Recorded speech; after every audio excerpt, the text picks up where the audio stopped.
जी, मेरा नाम वाजिद एहसास है और मैं एक तालिब इल्म हूँ। डॉक्टर साहब से मेरा ये सवाल है कि मैं पिछले 4 साल से रिलीजन को प्रैक्टिस नहीं कर रहा। मैं एक रिलीजियस पर्सन हूँ और मेरे तमाम मामलात अच्छे चल रहे हैं, यानी मैं एक तालिब इल्म के तौर पर एक अच्छा तालिब इल्म भी हूँ, एक बेटे के तौर पर एक अच्छा बेटा भी हूँ। दोस्तों के में जो मेरा एक माशरे में किरदार है या दोस्तों में है वो भी बहुत अच्छा है और मेरे तमाम मामलात भी ठीक हैं। मैं किसी से कुछ लेता हूं तो वक्त पर वापस करता हूं। जब मेरे मामलात ठीक हैं तो मुझे क्यों मजहबी होना चाहिए? एक ये और ये है कि मुझे एथीस्ट होने का या रिलीजियस पर्सन होने का क्या नुकसान है जो एक रिलीजियस पर्सन को नहीं है और उसको फ़ायदा है? ये मेरा क्वेश्चन है जाकिर साहब से। और मैं ये कहूँगा कि वो कोई मेटाफिजिकल आंसर ना दें, ऐसा कोई रैशनल आंसर दें जिसका अकल से और जिसकी अप्रोच रैशनल हो। Thank you very much. साहब आपका नाम क्या है? वाजिद एहसास। वाजिद एहसास, आप मुसलमान हैं? I am not practising religion sir. हाँ, आप मुसलमान खानदान में पैदा हुए लेकिन इस्लाम पे अमल नहीं करते, बराबर? Yes sir, yes. अपने भाई साहब वाजिद मुसलमान खानदान में पैदा हुए, 4 साल से दीन पे अमल नहीं करते, कहते हूं कि मैं तालिब इल्म हूं और मेरे मामलात बहुत अच्छे, मैं अच्छे काम करता हूं, कुछ लेता हूं तो टाइम पे वापस दे देता हूं और बहुत खुश है, तो क्यों उसे दीन पे अमल करना चाहिए? अच्छा सवाल है भाई साहब। ऐसे तो बहुत से शख्स है जो बोलते मैं बहुत अच्छा हूं। कई शख्स है। अच्छा होना किसके मैयार से? आपके मैयार से। हमें अच्छा होना चाहिए खालिक के मैयार से। खालिक का मैयार क्या है? अच्छा होना वो जो ईमान रखता है, अमल सालेहात करता है, वतवासौ बिल हक वतवासौ बिस सब्र। भाई साहब का सवाल है, लॉजिकल जवाब दो, लॉजिकल जवाब दो कि मैं 4 साल से दीन पे अमल नहीं कर रहा हूं, बहुत खुश हूं, जो चीज लेता हूं टाइम पे वापस करता हूं, तो आप साबित करो कि क्यों मुझे दीन पे अमल करना चाहिए। जो आप बोल रहे आप बहुत खुश है, वो मेरी खुशी के लिए काफी नहीं है। मैं जानना चाहता हूं कि कितने लोग को आपने सही रास्ते पे लेके आया आपके 4 साल में? कितने लोग आपको मानते? बोलिए मुझे। वाजिद भाई किधर है? वाजिद भाई जी जी सर। हाँ, कितने लोग आपको मानते 4 साल में? 5,000 10,000 कितने लोग मानने लगे आपको? सर मुझे इससे कोई फ़र्क नहीं पड़ता, ना मेरी पर्सनल लाइफ पर, ना मेरी जो है एक इज्तमाही जो मेरी ज़िंदगी है माशरे में, कि मेरे ऊपर कितने लोग मानते हैं या मुझे कितने लोग अच्छा समझते हैं। ये है कि जो एक ज़ाब्ता सेट किया हुआ है सोसाइटी की जानिब से और एक अकल के जो तकाज़े हैं, यानी एक अकलियत का तकाज़ा है कि मेरा माशरे में एक अच्छे इंसान का कैसे रोल हो सकता है और या मेरा इंडिविजुअल का एक माशरे में अच्छा रोल कैसे हो सकता है, तो उस तरह मेरा एक अच्छा रोल है। मैं आपसे ये कहता हूँ को कोई एक ऐसा रैशनल कोई अप्रोच हो, रैशनल एविडेंस हो, रैशनल आंसर हो जिसकी वजह से मुझे रिलीजन को प्रैक्टिस करना चाहिए, जो मैं नहीं कर रहा। आप जो बोल रहे अकलियत के हिसाब से, अकलियत जो इंसान समझती है हमेशा सही नहीं होता।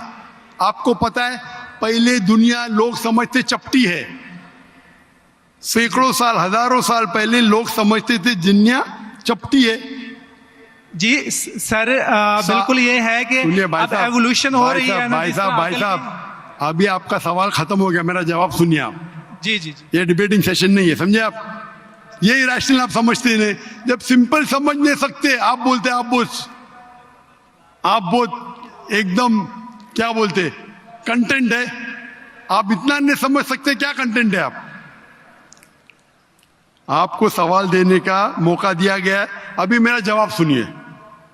हर इंसान अपने दिमाग से समझता है वो सही है। वो चोर भी अपने दिमाग से सही है समझता है। वो चोर जो चोरी करता है, जो चोर चोरी करता है, वो अपने दिमाग से सही समझता है।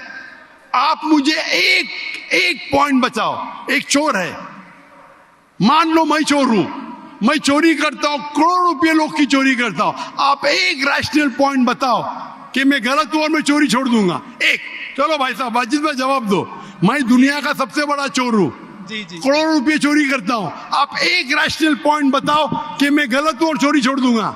जी सर, उसकी वजह ये है कि आप अगर चोर हैं और चोरी करते हैं तो आप गलत इसलिए हैं कि आपके अमल से लोगों की जिंदगियों पर जो है मनफी असरात पड़ रहे हैं। मुझे आप क्या चोरी फर्क पड़ता है लोग क्या समझते हैं, मैं तो खुश हूं ना, चोरी करके रोज रोज खरीदता हूँ। नहीं, मुझे शायद- क्या, आपको जब मेरे की जरूरत, आप थोड़ी देर पहले पूछे, मुझे फर्क नहीं पड़ता लोग क्या मेरे में, मैं खुश हूं। उसी तरीके से आप लॉजिक पे बात करो, लोग क्या सोचते बात मत करो। मैं तो ये पूछता हूं, आप मुझे मंतिक से, लॉजिक से एक पॉइंट बताओ कि मैं गलत हूं और चोरी छोड़ दूंगा। ये मत बताओ लोग को तकलीफ होती, मुझे क्या फर्क पड़ता है, मुझे तो अच्छा है ना। मैं चोरी खरीदता हूं, रोज रोज खरीदता हूं, बंगला खरीदता हूं, क्या गलत है? लोग को तकलीफ होती, मुझे क्या नुकसान उससे, आपको नुकसान है। आप ये बताओ मेरा नुकसान क्या है, एक दो नहीं। सर, आप ये मुझसे मेरे ख्याल में पूछ रहे हैं कि आप खुश हैं, लेकिन मैं आपसे ये सवाल करता हूं कि मेरे सवाल मत रिलीजन कीजिए, को मेरे सवाल का जवाब दो। मेरा सर यही सवाल है। एक लॉजिकल पॉइंट बोलो साबित करने के लिए। जी। मैं दुनिया का सबसे बड़ा चोर हूं, जी। करोड़ों अरबों रुपए चोरी करता हूं, मैं बहुत खुश हूं। जी, लोग को तकलीफ होती गई बाढ़ में, मुझे तो तकलीफ नहीं हो रही है। इसको बोलते सेल्फ सेंटर्ड। इससे आपने क्या बोले, मैं खुश हूं, मुझे दुनिया की फिक्र नहीं, उसी तरीके से मैं खुश हूं, तो आप क्या बोलेंगे मैं अच्छा इंसान हूं? आपकी लॉजिक किधर गई? एक चीज बताओ, एक दो नहीं, सिर्फ एक। सर मेरे अमल से, मेरे रिलीजियस होने से आपके मुआशरे पर अमल गलत की असर बात नहीं कर पड़ता। रहा हूं मैं, मेरी चीज की बात कर रहा हूं भाई साहब। आप अगर जवाब नहीं दे सकते तो बोलो, मैं जवाब नहीं दे सकता हूं। आप मुझे एक चीज लॉजिकल बताओ जो मेरे लिए नुकसानदार है। अच्छी बात है, मैं चोरी कर रहा हूं, मुझे दुनिया की फिक्र नहीं, मुझे मेरी अपनी फिक्र है। एक लॉजिकल बताओ। आप 4 साल से कर रहे हैं, मैं 10 साल से कर रहा हूं। आप तो आपकी हालत देख के मुझे अफसोस हो रहा है, मेरी हालत तो बहुत अच्छी है भाई।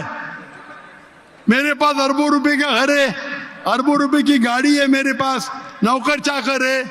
आप तो सिर्फ तालिबे इल्म है भाई, कौन अच्छा आप या मैं? इसीलिए लॉजिक, आप ऐसा बोले कि मुझे दुनिया की फिक्र नहीं, तो मैं आपसे अच्छा ना।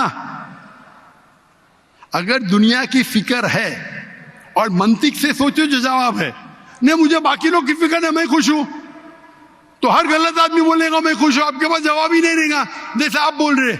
मंतिक से सोचे तो मेरे कई तकरीर है, मंतिक से सोचे तो आदमी खुश कौन है? अभी आपके जवाब पे आता हूं मैं। आपने जो डायलॉग मारे ना, मुझे लोग की फिक्र नहीं, उसमें तो फंस गया। एक बता नहीं सके मुझे, एक। अब बताएंगे भी तो उसका आप बोलेंगे पुलिस पकड़ेगी, पुलिस मेरे खीसे में, मैं सबसे बड़ा माफिया है, कौन अटैक करेगा, मेरे पास पीछे पे बॉडीगार्ड है। मेरी पूरी तकरीर है इसके ऊपर। अभी मैं आता हूं आपके सवाल पे। लोग अक्सर समझते हैं कि पैसे से अमन मिलता है। आपको पता है कि जितने दुनिया में टॉप 10 रिचेस्ट मैन हैं, 10 में से 8 का तलाक हो चुका है, टॉप 5 में सबका तलाक। कई रिच मैन के बच्चे लोग ने कंप्लेंट किया अपने वालिद के बारे में, क्या हैप्पीनेस, क्या हैप्पीनेस। इलॉन मस्क नंबर 1, उसका तलाक। जेफ बेजोस, उसका तलाक। बिल गेट्स, उसका तलाक। Richest man, $100 billion, $150 billion, $200 billion. क्या फायदा? आपको लगता है हमारे दिमाग में गलत फहमी खुश है, इन लोग बिल्कुल खुश नहीं है। वो जो इंसान गांव के अंदर सुकून की नींद सोता है, वो उनसे ज्यादा खुश है। और ये दुनिया, आपने मेरी तकरीर शायद सुनी ही नहीं, अगर सुनी होती तो ये बात ही नहीं बोलते थे आप। मेरे तकरीर में मैंने कहा हूं कि ये दुनिया हमारे लिए इम्तिहान है आखिरत के लिए। आप जब आखिरत में मानते ही नहीं तो आपको क्या पता? अगर मंतिक से सोचेंगे, लॉजिक से सोचेंगे, तो आपको पता होगा कि इस दुनिया का खालिक एक है। आप मेरी वीडियो का सेट सुनिए, डज गॉड एग्जिस्ट? वाजिद भाई, वाजिद का मतलब क्या? आपका नाम क्यों नहीं बदलते आप? वाजिद का मतलब क्या? पाने वाला सर। क्या? पाने वाला। पाने वाला। क्या पाया आपने? सर मैंने 4 साल पहले पाया। हाँ, अभी अभी छोड़ दिए तो नाम तो बदलो, लोग को धोखा क्यों दे रहे?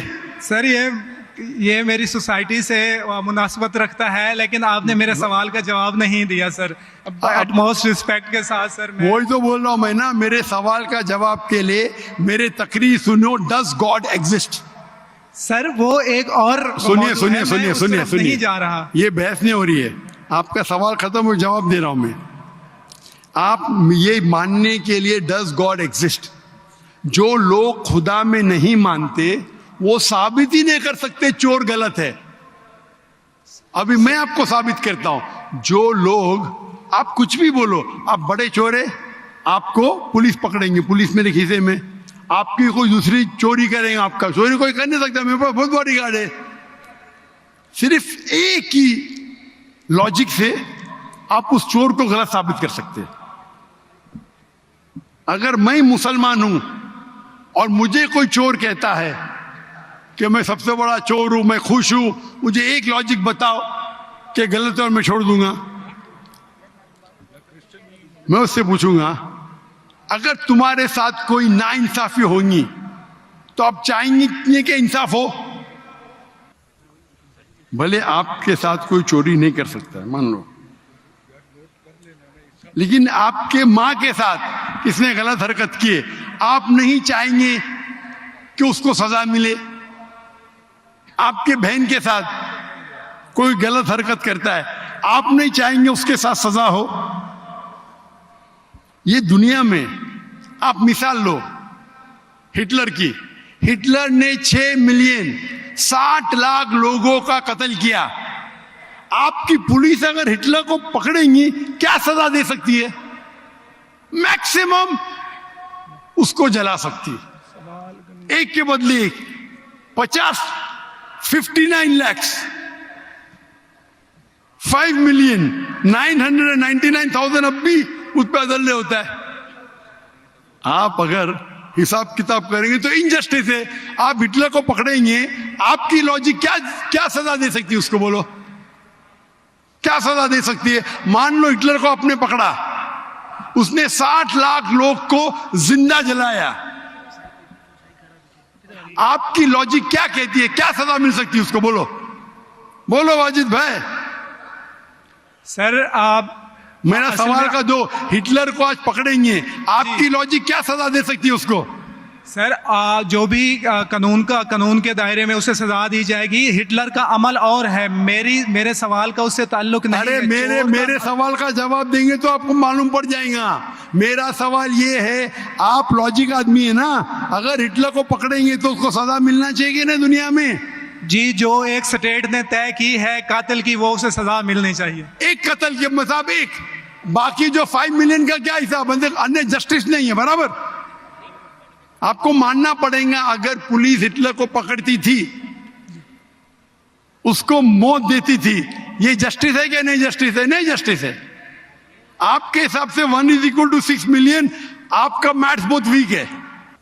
अल्लाह ताला फरमाते कुरान मजीद में सूरह निसा में आयत नंबर 53 कि अगर जो लोग अल्लाह के आयतों में नहीं मानते और आखिरत में अल्लाह ताला उनको जहन्नम की आग में डालेगा, और जितने बार, सूरह निसा सूरह नंबर 4 आयत नंबर 56, 53 ने 56, जितने बार उनकी चमड़ी जलेंगी उतने बार उनको नई चमड़ी दी जाएंगी। आज साइंस कहती है कि दर्द होने के लिए चमड़ी के अंदर पेन रिसेप्टर है, पहले नहीं पता था। अगर आपको सीवियर बर्न इंजरी होती है तो डॉक्टर लेता है सुई और टोचता है। अगर आपको दर्द होता है तो डॉक्टर खुश है, यानी डीप इंजरी नहीं है। अगर आपको दर्द नहीं होता, डॉक्टर को अफसोस होता है, डीप बर्न इंजरी, आपकी एहसास के पेन रिसेप्टर्स मर गए। तो अल्लाह ताला फरमाते हैं कि जो लोग अल्लाह के खिलाफ है और अल्लाह का कहना नहीं मानते, अल्लाह ताला उनको दोजख की आग में डालेंगे, और जितने बार उनकी चमड़ी जलेंगी उतने बार नई चमड़ी देंगे ताकि वो दर्द का एहसास कर सके। तो अल्लाह ताला आखिरत में हिटलर को 6 मिलियन टाइम 12 मिलियन टाइम भी जला सकता है। ये अदल हुआ कि नहीं? हाँ कि नहीं? हमारे दुनिया में अदल हो ही नहीं सकता। तो इसीलिए चोरी खराब है तब मानेगा जब उसको मालूम पड़ेगा आखिरत है, हमारा खालिक है। विदाउट आखिरत आप साबित ही नहीं कर सके चोरी करना खराब है, बलात्कार करना, जिना बिल जब्र करना हराम है। आप साबित ही नहीं कर सकते। सिर्फ उस वक्त साबित कर सकते जब आपको पता लगेगा कि आखिरत है, हमारी इस जिंदगी के अलावा और एक जिंदगी है। और ये अदल सिर्फ तब हो सकता है जब हमारा खालिक है, हमारा मालिक है। और सिर्फ खालिक होना काफी नहीं है, खालिक के साथ आखिरत होना जरूरी है। अगर आखिरत नहीं है तो आप साबित ही नहीं कर सकेंगे कि चोरी करना खराब है, बलात्कार करना, जिना बिल जब्र करना हराम है, किसी का कत्ल करना हराम है। साबित ही नहीं कर सकते, आपके पास लॉजिक ही नहीं है। तो आप जो बात कर रहे 4 साल से आप खुश है, आपकी खुशी टेम्परेरी है। मेन खुशी तो है आखिरत। जैसा बोलते हैं ना, आपके लिए जन्नत है, बिल्कुल सही है वो हदीस अल्लाह के रसूल की। काफिर के लिए जन्नत है दुनिया, तेरे लिए वाजिद ये दुनिया जन्नत है, मैं मानता हूं। अल्लाह के रसूल की हदीस है। अगर तू कहता है कि तू इस्लाम छोड़ दिया, मतलब काफिर है, मुर्तद है, बराबर की नहीं? और डंके की चोट पे ऐलान कर रहा है, शर्म भी नहीं आती। एक तो गलती करता है, डंके की चोट पे ऐलान करता है। अल्लाह के रसूल फरमाते तेरे लिए ये दुनिया जन्नत है, हमारे लिए कैद है। आखिरत में दोजख में जब जाएगा, अंगार लगेंगी पांव पे तो ब्रेन विल बॉइल, भेजा उबलेगा। ये हदीस बिल्कुल वाजिद भाई, मेरी दरखास्त है आप कुरान तर्जुमे से पढ़िए और उसके ऊपर तदब्बुर करो। अब भी मौका है, अब भी मौका है समझ जाने का। डंके की चोट पे कहते कि 4 साल से मैं खुश हूं। जिस तरीके से अल्लाह के रसूल फरमाते, ये हदीस तुम पे हूबहू फिट होती है। मेरी दरखास्त है कि कुरान मजीद को समझ के पढ़ो और हर आयत को समझ के पढ़ो, वो जबान में जो जबान पे आपको महारत है। और मैं दुआ करता हूं अल्लाह से कि अल्लाह तुमको हिदायत दे। अगर आप माफी मांगे और सही रास्ते पे आ गए, फिर से मानने लगे कि अल्लाह एक है, अल्लाह के अलावा कोई भी माबूद नहीं है और अल्लाह के आखिरी रसूल मोहम्मद सल्लल्लाहु अलैहि वसल्लम है, इंशाअल्लाह आपको आखिरत में निजात मिलेंगी, वरना आप खसारे में रहेंगे। मैं अल्लाह से दुआ करता हूं कि आपको हिदायत मिले और अल्लाह आपको हिदायत दे और आप सही रास्ते पे आ जाए फिर से।